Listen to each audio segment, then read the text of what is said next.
Hey y'all, it's your boy, the Wrestling Classic Justin. I'm here to tell you guys about these WWE plush toys that you were able to get at Walmart in the United States. You are now able to get in Canada at select Toys R Us's. Walmart United States has them. Find them on the shelves, collect them all. They're limited edition. You got the Macho Man, Randy Savage.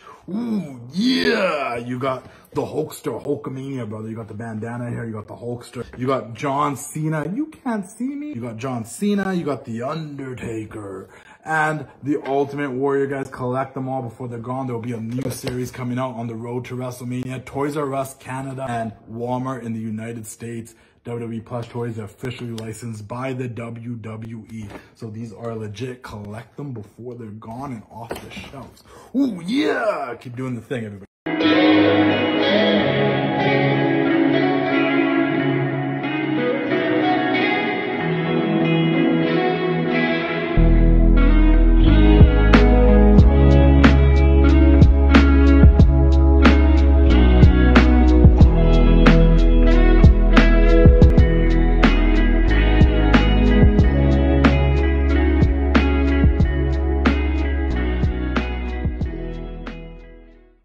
And we are back for another casual conversation with the Classic. And guys, I have the ultimate guest to end the year.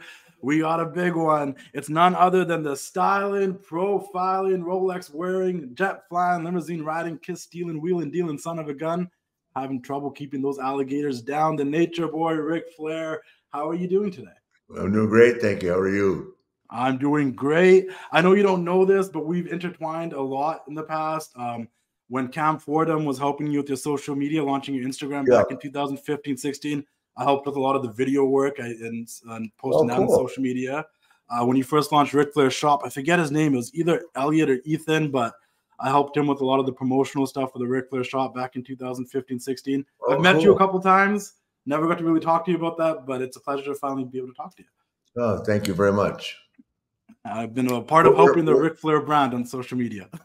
Where are you at? I'm out in Vancouver, BC, Canada. Vancouver. Wow. Yeah, Canadian. Yeah. Beautiful. Do you have any Vancouver memories? Do you have any memories of Vancouver? No, but John, my good friend John Cena, just married a girl from Vancouver. He's here all the time. He's here all the time. I think he's there right now.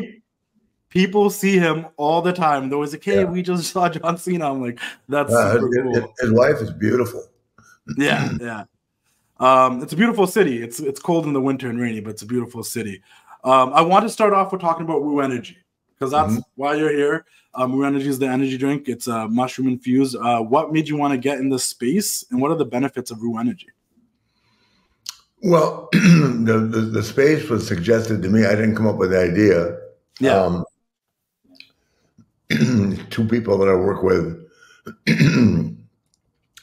They came up with the idea and it just caught on. And having been a guy that didn't drink a lot of energy drinks, I have drank a Monster and I've drank, but I bet I haven't drank 10 in my life. And then I drank like Red Bull at night sometimes with drinks, you know. But after looking at the scenery and what we're up against, this mushroom infused, and it's the functional mushrooms, is a very tough, you know, we have the patent for it, and I'm telling you, it's a long-lasting, no roller coaster, but long-lasting, smooth, no anxiety energy drink that time will just pass. You won't even realize it. So I know in the past I've had energy drinks, and I've always said I'm more of a coffee drinker because when I was in university and I drink energy drinks, and like sometimes I would not be able to sleep, and it would give me like the jitters after. No, is Woo Energy doesn't give me any of those jitters? Nothing like that. Where can people find Woo Energy if they're wanting to try it? Well, we're going to be in so many more locations after the first of the year, but we're in a Giant Eagle now, all through Ohio and Pennsylvania. We're going to be in Kroger's. We're going to be in Publix. We're going to be in 1,100 CVS's. We're working hand in hand with 7-Eleven right now. We're just in the door. You know, everybody kind of puts the brakes on everything, getting ready for the new year. But after the new year, we'll probably be in by the end of January, we'll probably be in close to 5,000 stores. That's crazy. I definitely want to try it out next time I'm down in the States. Yeah, please.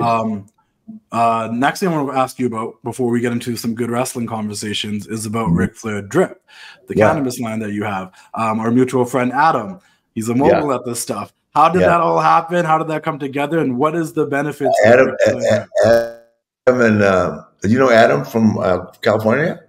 I do know Adam.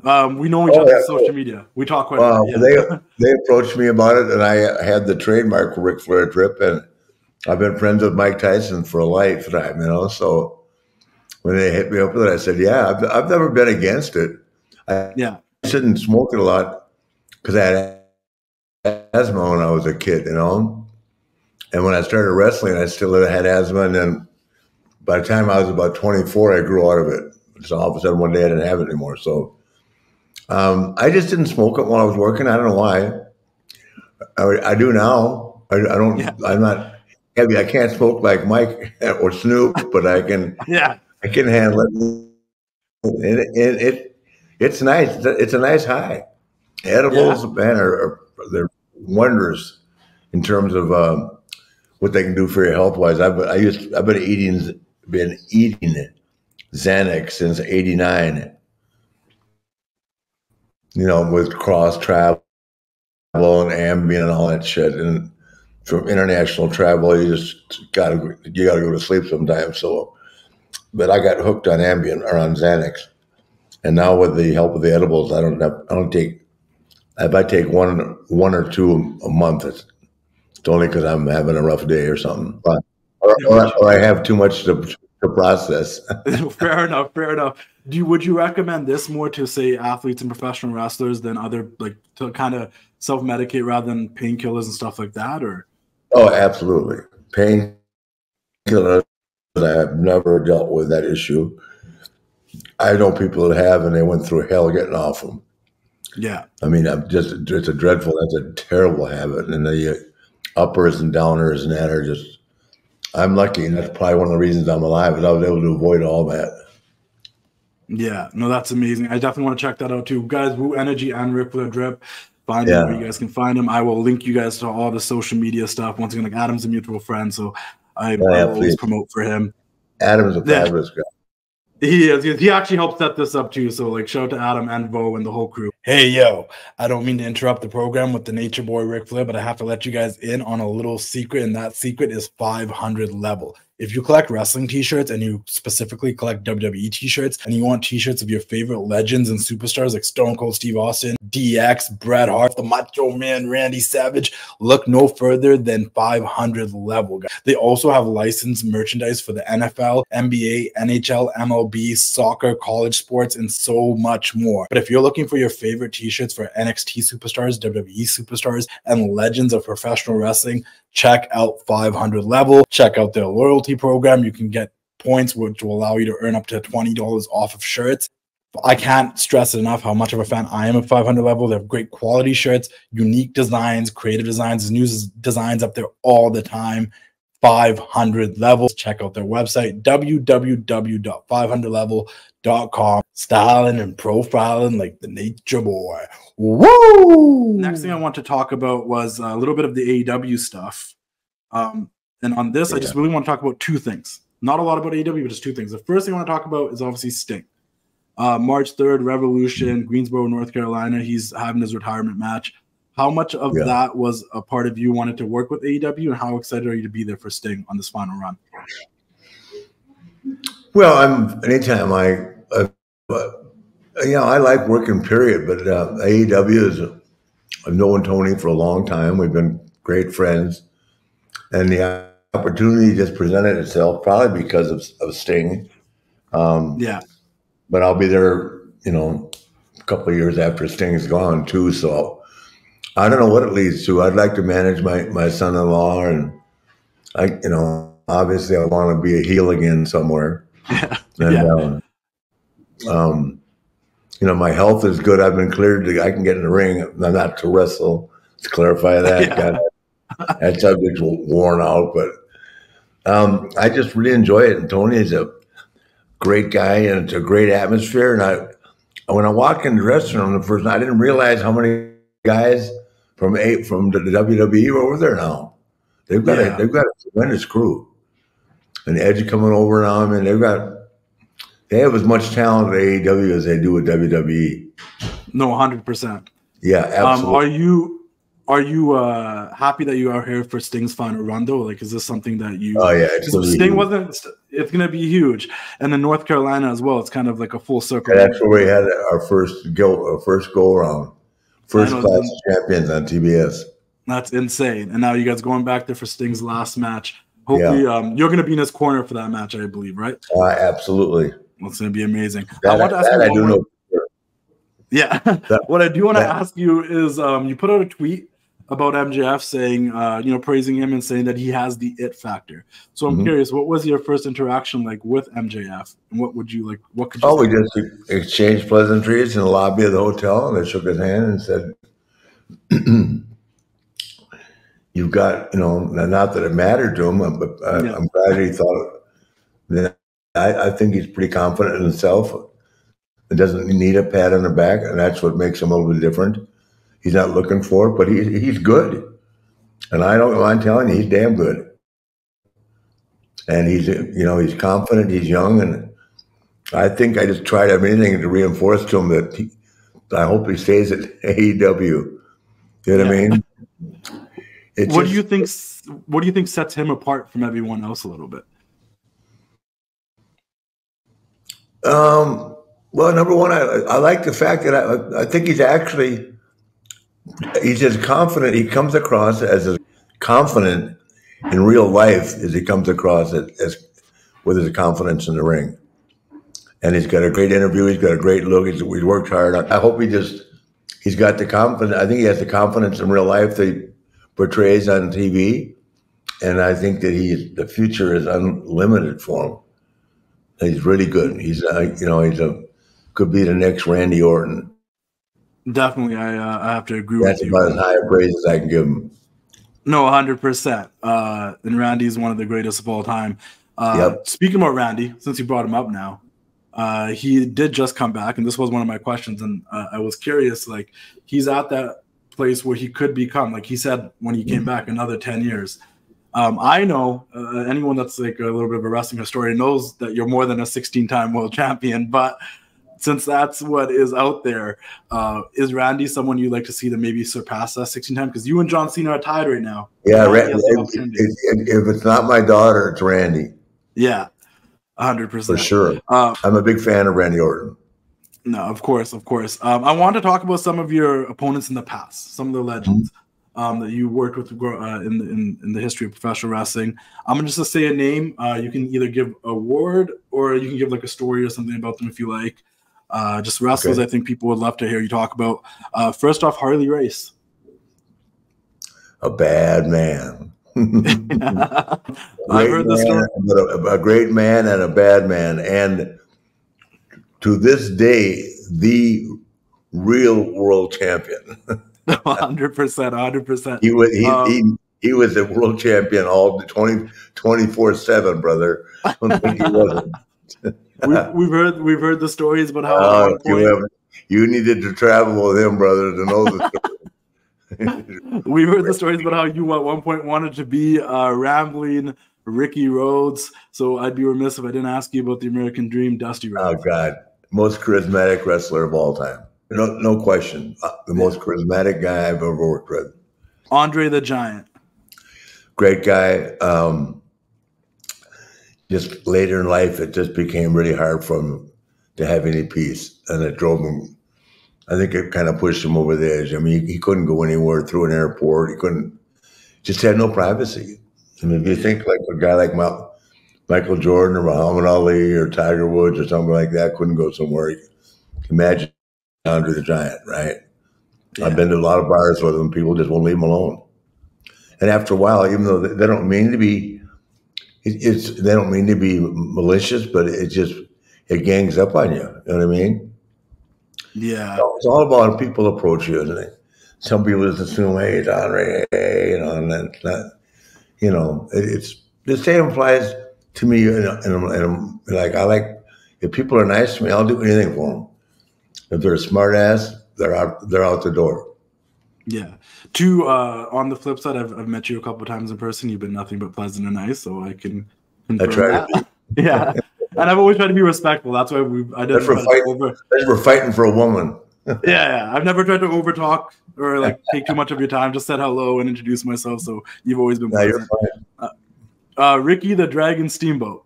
Best performer, best baby face in the history of the business. 100%. Did he ever work heel? Nobody. Even the only guy close is Shawn Michaels, who is the best all around worker in the history. I've heard you say that a couple of times on shows. I listened to you on Chris Van Vliet and with Shannon Sharp, and you said that Shawn Michaels is the greatest wrestler of all time. Yep, so I'm curious, who would be number 2? Number 2 would be but he didn't work both ways. It would be Steamboat. Okay, sweet. Ricky Morton. If he were bigger, he'd be in the top 10 in the business. If he'd been bigger, but as a performer, he didn't take second to too many guys. Have you seen his son wrestle yet? I have not. Is he good? He's all right. He's good. He's his dad's with him. I had him on the show. He's very motivated about working this business. Yeah. He's got that. Ricky, he's got that thing. I can't say enough good about Ricky Morton. Another one of my favorites of all time, the Hot Rod, Roddy Piper. Yeah, tremendous. Yeah. I'm never going to call him the greatest worker of all time, but brother, he was fearless and didn't mind. He stood up for the boys. He was a really, really good worker, but he had a great interview. I mean, one of the top 2 or 3 interviews ever. And he just, he had his own style, but he did his own thing. And you can't knock a guy for that. Stood up for the business, took care of his family. Just a wonderful guy.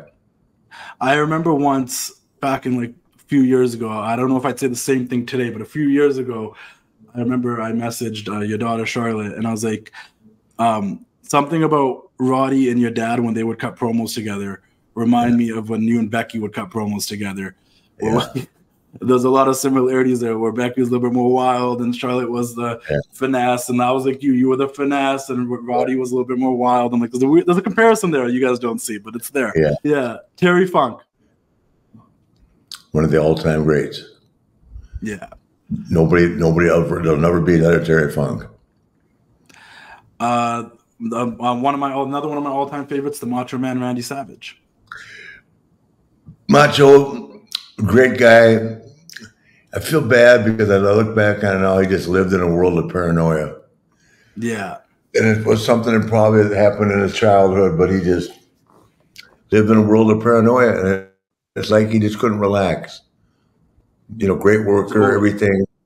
I loved his company, but he was just always guarded, A little intense. Yeah, and just, I mean, I don't know. I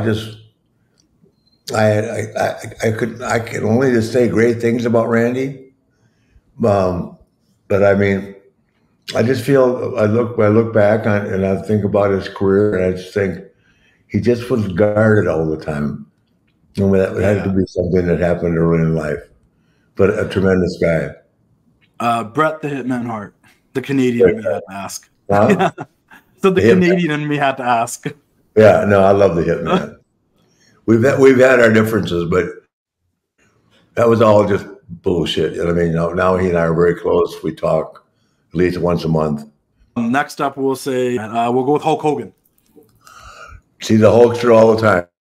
Yeah, you guys are pretty much kind of working together right now, right? Yeah, no, we know that. That's the world of anybody that found fault with me and Hulk. It was just because Bischoff wanted it to be that way. It's the way he ran his business. Yeah, I've always admired Hulk. When my son was sick, Hulk lent me money. I mean, he's been there, man. We remain close today. I just saw him last week. Yeah. No, and it's great to see. There's only a couple of us left. That's what I was going to say. It's always great to see you guys together because, the way things have been. He found a very nice person. He's married again and very happy. Yeah, he's been super cool. I also have a good relationship with Steve Cardillo from Cardillo Weight Bouts. So he connected me and Hulk back in the day, and he's always been super nice and kind to me. We done a bunch of giveaways together from the shop with Ron and everyone. So I have nothing but great things to say about Hulk.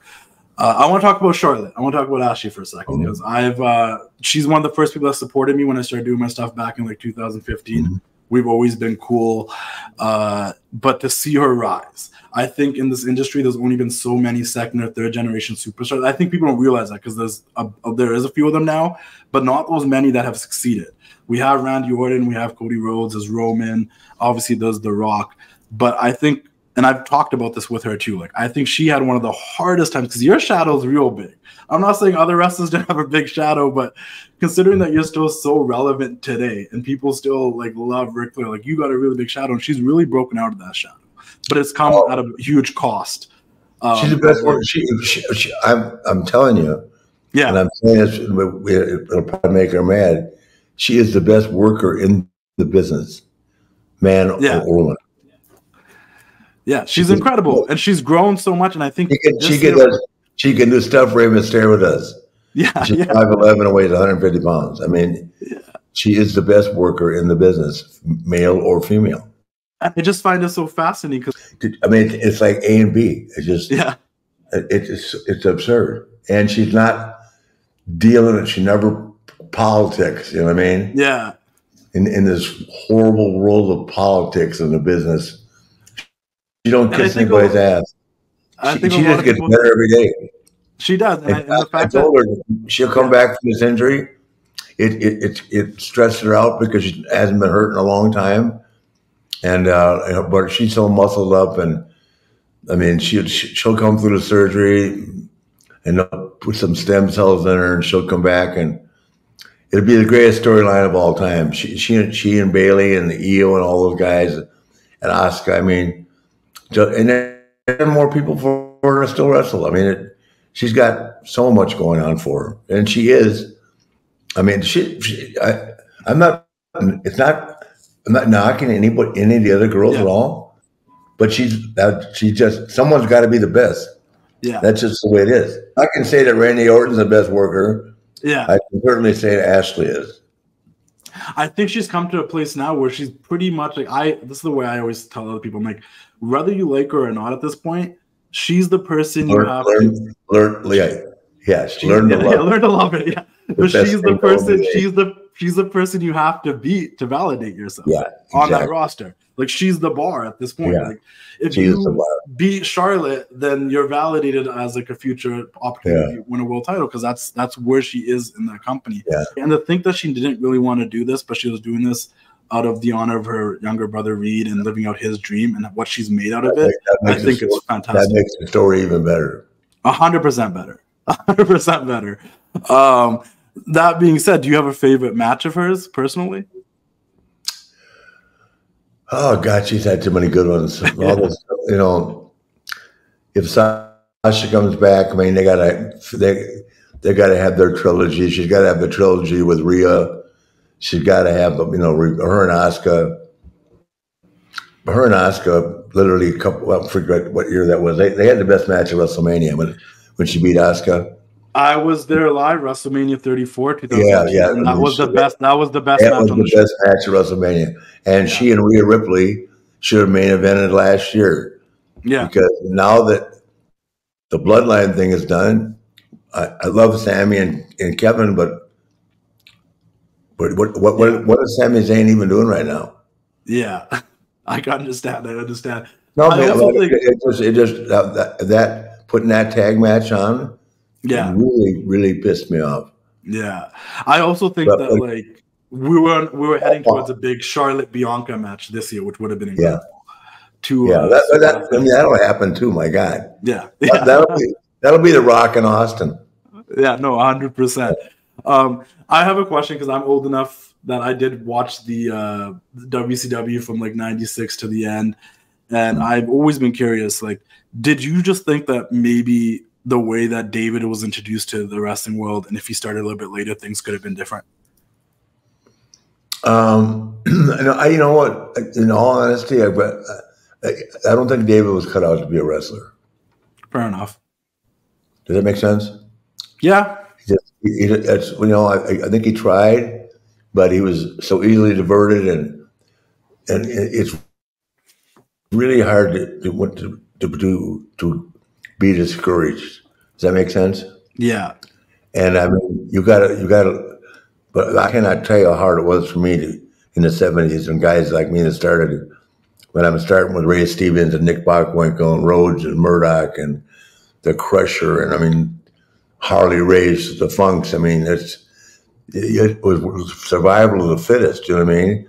And I just don't think he was cut out to do that. And that's not a weakness. That's just not everybody can be a wrestler. And I don't think he ever thought about it. It came along in a storyline, and then he gave it a whirl. But to really be successful in the business, you have to really, really work hard at it.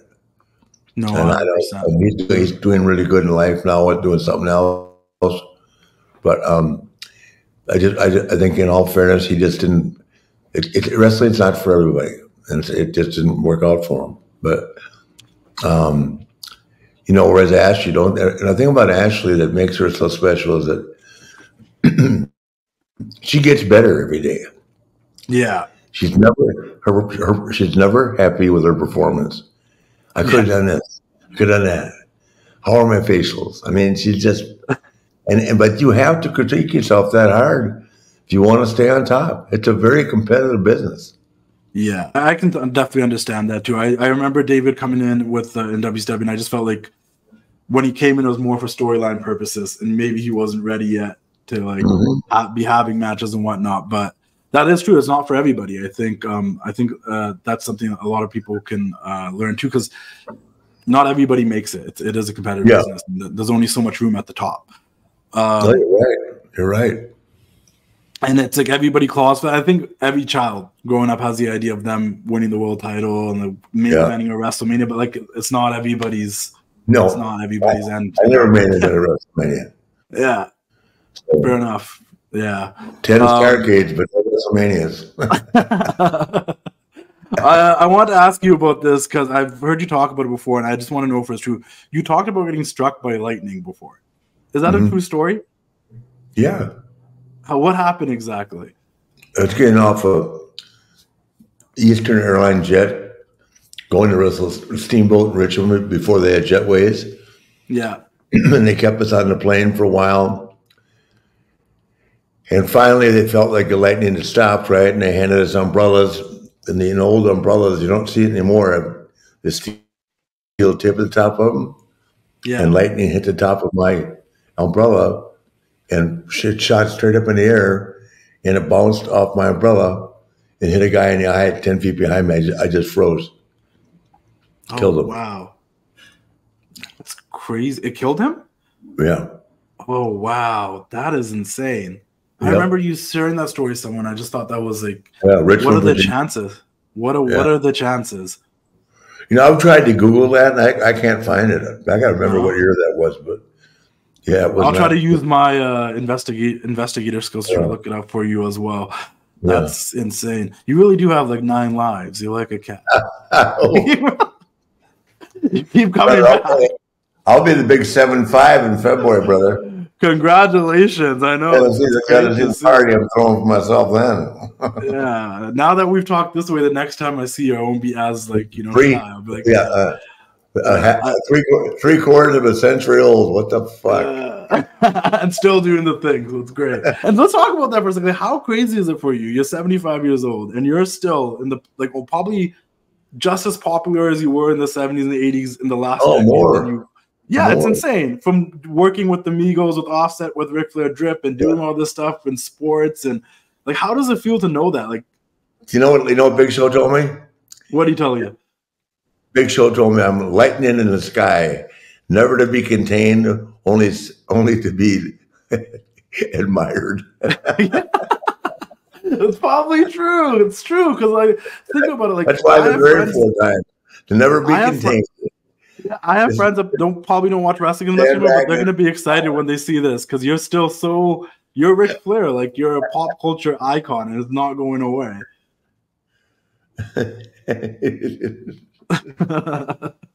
Lightning in the bottle that can't be contained. Yeah, Maybe that's why that. Maybe that's why that happened. I got to read it to you right here. Okay. Okay. Let me pull this baby up.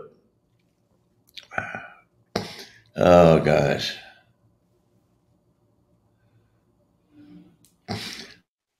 Hold on one second. Yeah, no problem. I gotta read it. I gotta read it to you.